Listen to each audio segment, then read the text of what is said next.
Excited to be kicking this off. Lauren and I have been planning this, even though we're not exactly even sure what this is, for a few weeks now. So welcome to the First Fridays Wellness Cafe. And really what we wanted to do is to make sure that you're aware that we're a resource for this team and our different skill sets as nutrition. I'm a nutrition coach and Lauren is a registered dietitian. You know, you're all here as VFitters and you have so much dedication to your check-ins with your workouts, but the workouts, that's just one of the 7 pillars of wellness. And Lauren and I are really focused on helping members, you know, get their wheels balanced with the 7 pillars of wellness, really focused on food.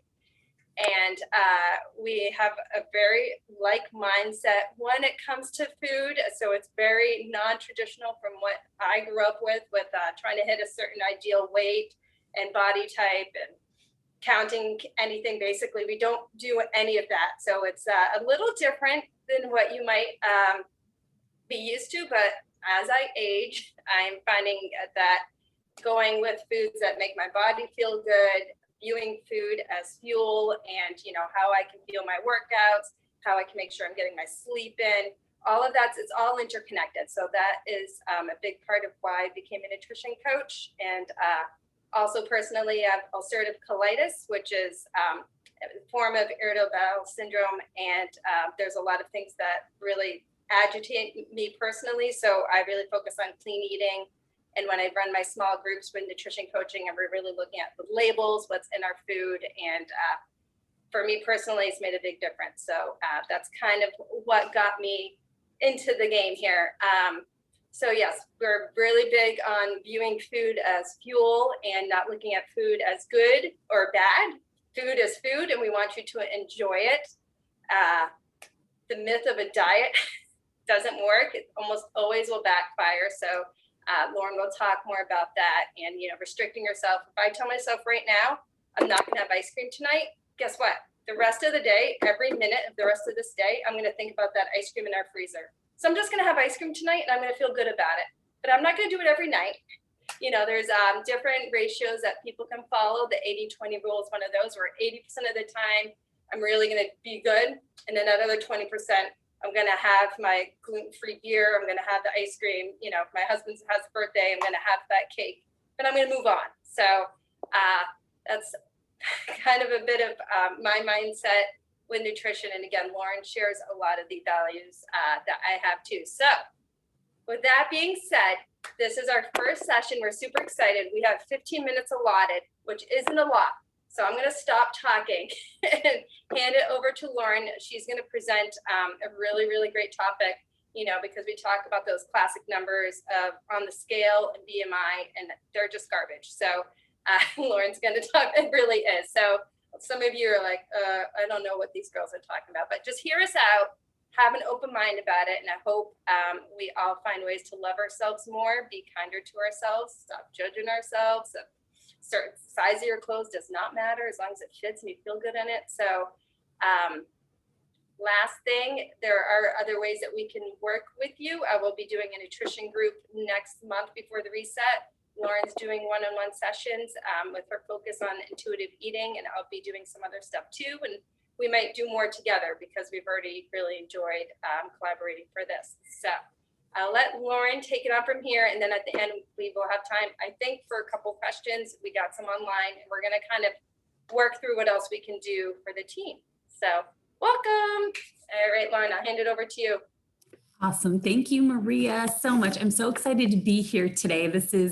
I typically do one-on-one. Oh, I mean, when I'm teaching, but that's different. So it's definitely a little bit different than I am used to. I love working one-on-one with people. It makes me just so happy because my ultimate goal, I've been a dietitian for 11 years, but I've done a lot of different things. And I have found like the most joy in helping people learn to just come to peace with food, with their bodies, and just feeling free. I don't know, you don't have to answer these. I'm going to just kind of ask some hypothetical questions and put them out there. And you're welcome to raise your hand or say if you want to, but you know, I found so many people that have really found that they tie their worth to a certain number or how they look. And if they don't weigh a certain amount, they just don't feel good about themselves. And so my goal for everybody in life is to just learn to really love the things about themselves that aren't focused on how you look or your weight or how you eat or any of those things that at the end of the day don't matter. Your health matters, yes.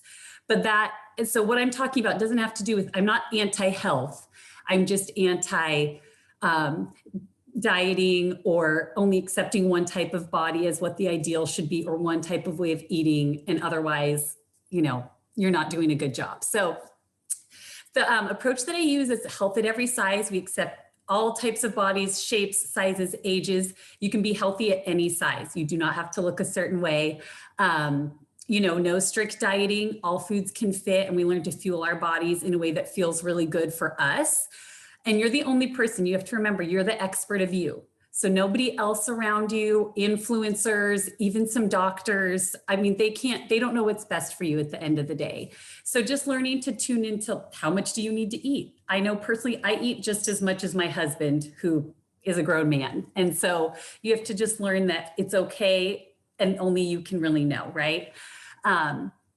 So anyways, today I just wanted to do a quick, I feel like we're going to run out of time because 15 minutes is so fast. So I'm just going to, for today's topic is just going to be called breaking up with the scale.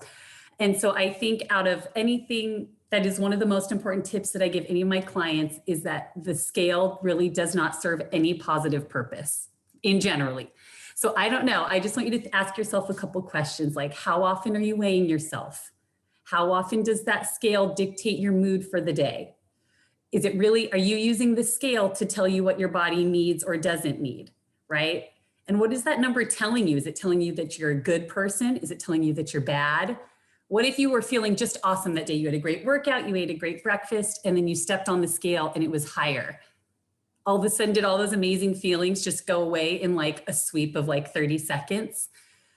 I think a lot of people feel like they're going to just be happier and a healthier person with this one ideal number in mind that they feel like if I was just at this number, that's when I'm going to be happy. That's when I'm going to be healthy. That's where I need to be. And that's definitely, I don't think that that is true by any means. Because if we've got issues kind of deep down anyway, just going to that weight isn't going to fix them, right? And you can be happy at any size. And just learning to focus on the things that are not weight related that really fulfill our lives, like being with our kids, exercising, having a really good community. And so I don't know where you might have gotten some of these ideal numbers from before, but I just want you to kind of think like who comes up with these? Who says where ideal body weight comes from? Like who said that? We are all shapes, we're all sizes. We have genetics that are probably account for about 70% of our body type. So there's really nothing we can do there. Our environment, our education, our background, where we grew up, like there's so many health factors that affect that's how we are shaped. And so really just learning to embrace that. And that's one of the things I love about VFit, because we never talk about calories or steps or counting anything. We just count classes because it's fun. But for most people, when you try to actively diet, like really restricting things that aren't going to last long term, 95% of people are not able to keep that weight off. Your metabolism goes down. Our body really adjusts our set point. So say you've kind of always been a weight, right? That's where your body's really happy right there. So when you try to mess with that number, your body wants to pull you back. It's smart. It really does not want you to mess with where it's at. And the other thing is, what does a pound mean? Like a pound of muscle, a pound of fat, a pound of water, those things fluctuate up and down every single day. And so you might have been growing some muscle and you get on that scale and now you're feeling terrible because, oh my gosh, you got stronger. We're all women, we menstruate. That number goes up a lot every month and then it'll go back down. The weather, what we eat, all these different things affect it. And so my biggest takeaway for you would be, unless there's anything positive that scale provides for you, I would just toss it or put a note on it that says, I love myself more than I love the scale, something like that. But I really encourage you, or if you're not ready to toss it, I know I've worked with some clients who don't weigh themselves as often, but they're okay putting it away. So they've just kind of put it in the closet. Maybe it's I don't know what it is. There's some attachment there and that's okay. but at least just put it away for a little bit, because I promise that that number is not who you are. It really doesn't mean anything. And so that's what I would encourage you guys to do today. So anyways, we are already 10 minutes in, so I want to be able to use our last few minutes to talk about any Q&A, or if Marie and I want to address the ones that were online. But since you guys are our active live audience right here, if you have anything specific you want to ask, I would love to address those in the next 5 to 10 minutes. And thank you so much for joining. This is so much fun. So I'm so glad you all were able to make it today. So if you have any questions, you want to unmute yourself, you want to type in the chat. Otherwise, Marie and I can maybe answer a couple from the Facebook yesterday. Whatever you think. I can't hear Maria. There you go. Yeah, and if you're not comfortable asking the question, you can message it privately to us and we can answer it either now or if we run out of time later. So I don't see any coming up right now. I have a question. Hey. There's all the rage of intermittent fasting and, exercise when you're fasting, things like that. I mean, I don't know. I know that's kind of a loaded question, but just wanted to throw it out there. Like, what do we think about it? Like, if that's true? Yeah. Do you want me to answer, Maria, or you? Well, so personally, I do intermittent fast every day. So I wake up in the morning, and I'm not saying this works for everybody, but this is how I've been doing it. I drink my water, I have a shot of apple cider vinegar, and then I have my power coffee with collagen and coconut oil and milk. And then I don't eat until like 1 o'clock in the afternoon. So I wake up at 5:30. And that just has worked for me. It's worked for me since I started VFitting, and it's just something that my body's used to.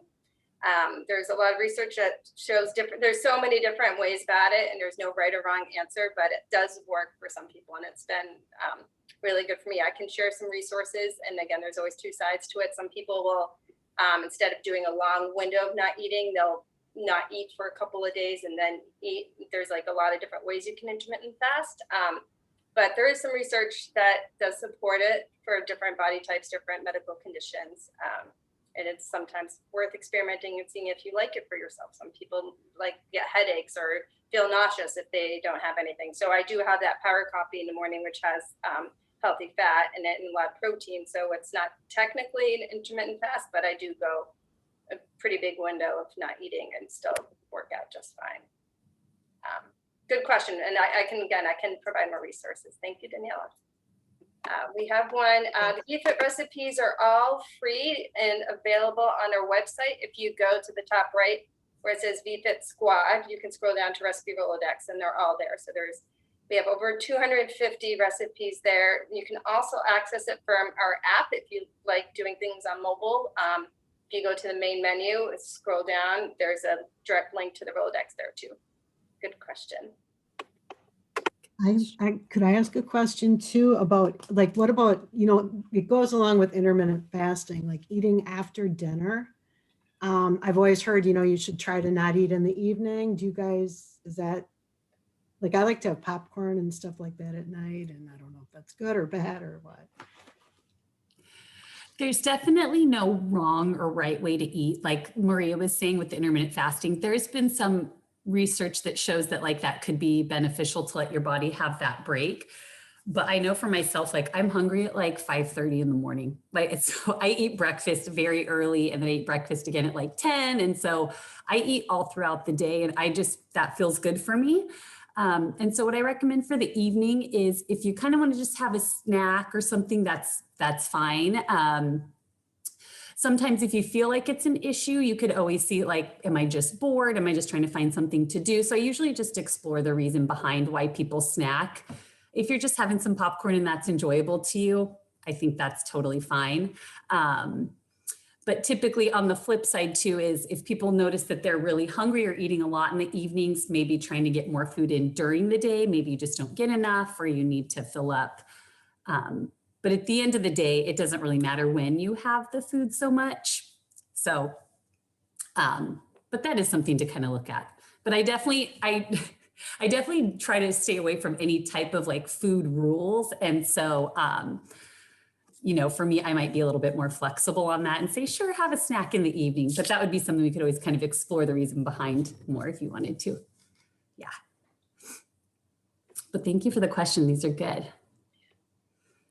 Would anybody else? Oh, Yeah, Sammy's dog is super cute. There's time for one more, and then for sure we will want to bring this back next first Friday, which would be in March. And Lauren has openings for what do you call them? Exploratory calls? Discovery Yeah, calls? they're just like discovery calls. So if you're not sure if it's a good fit or even really what you might want to focus on or what I offer, then I do a 15-minute like complimentary call. We could do it over Zoom or the phone and just see if it's a good fit. But yeah, so I'm taking about 6 more for the month. So if 6 you're more for interested. February. Great. Yes. And then I will be running a nutrition group focused on like meal planning, clean eating, ingredients, reading, and I'll do that in March. And we might do more because obviously like we struck a chord for so many of you guys to sign up with such short notice. Like this is something we're super passionate about, and we want to be share a little. We'll respond to stuff. We're trying to figure out how, but I will answer that question about collagen. That's definitely a question that came up in the Facebook group, but we want to be here for you guys. This is something that we really are passionate about, and we love this team and know that you guys are hard workers, and we just want to help you, feel good in your own skin because we see you kicking booty in class. So we want you to feel good. So anything else, Lauren, before we peace out for today? I don't think so. Where will we put the answers? Because we did answer the Facebook questions. We have it. So we just need to make it available for everybody. Yeah, we'll share the video in the newsletter, and then maybe we can even do a blog right up because we have our talking points and answer questions there. Yeah, that's a good idea. There we go. Blog coming. So there we go. And again, if you guys have any questions, just don't be shy. We're here for you, and we're here for you, and that's really the big thing. And we wanted, it's not a class, so it's something that we've always been offering services here and there, but it's not. We want to be here. We want you to know we're here. So we'll keep this up, and we might change themes and have special guests. Like Lindsay wants to talk about Ayurveda. So we'll have her come in, and we want to talk about vegetarianism and veganism and all sorts of stuff. So we just want to, keep sharing our knowledge and passion, and want to thank you guys for joining. Yes, thank you. And maybe we can make it longer next time. This flew by. Yeah, next time we'll go with the 30 minutes. You guys think 30 minutes? We weren't sure, so we're like 15 yeah, minutes. Right. We didn't know, so we were just like, oh no, 15. But yeah, we'll do 30 next time, and I'll put it on the schedule. Yeah, that sounds awesome. Yes, so please reach out if you need anything or if you want to chat more. But thank you guys so much for being here, and happy Friday. And we will see you guys in class very soon. All right, thank you. Thank you. All right, Thank bye. you.